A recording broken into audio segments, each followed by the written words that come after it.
Hey friends, let's read some books together. Today we're reading The Mitten by Jan Brett.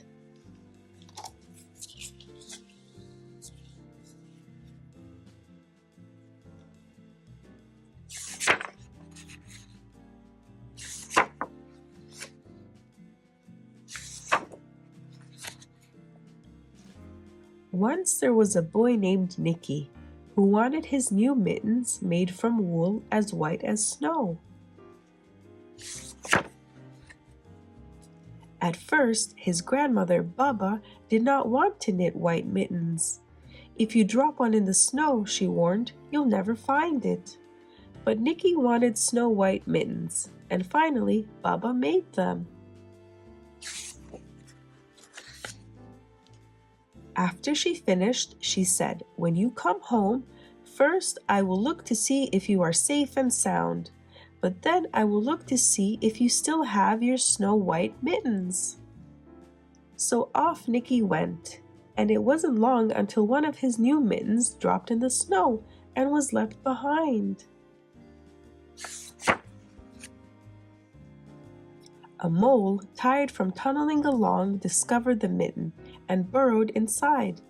It was cozy and warm and just the right size, so he decided to stay. A snowshoe rabbit came hopping by. He stopped for a moment to admire his winter coat.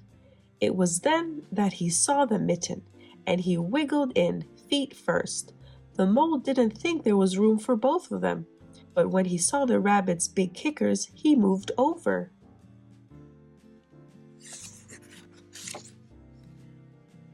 Next, a hedgehog came snuffling along.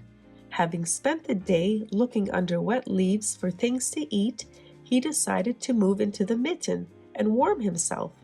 The mole and the rabbit were bumped and jostled, but not being ones to argue with someone covered with prickles, they made room.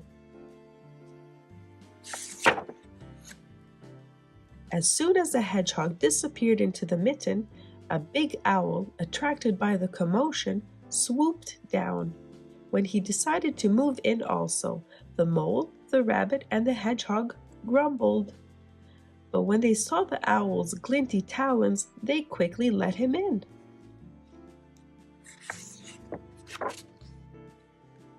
Up through the snow appeared a badger.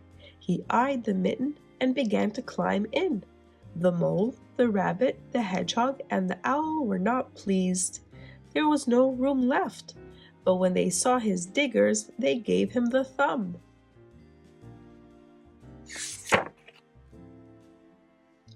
It started snowing, but the animals were snug in the mitten.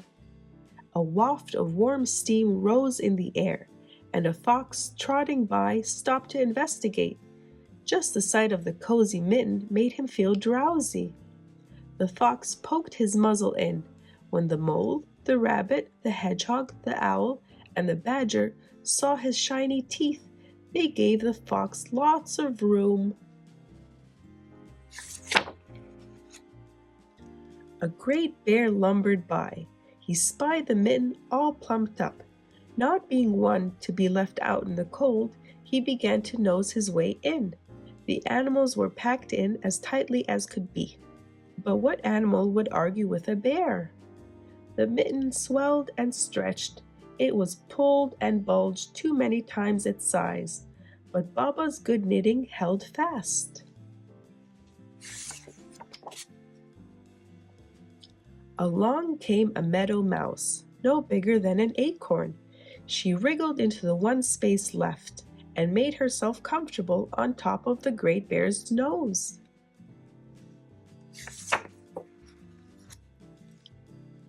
The bear, tickled by the mouse's whiskers, gave an enormous sneeze. Achoo! The force of the sneeze shot the mitten up into the sky and scattered the animals in all directions. On his way home, Nicki saw a white shape in the distance. It was the lost mitten, silhouetted against the blue sky. As he ran to catch his snow-white mitten, he saw Baba's face in the window. First, she looked to see if he was safe and sound, and then she saw he still had his new mittens. The end.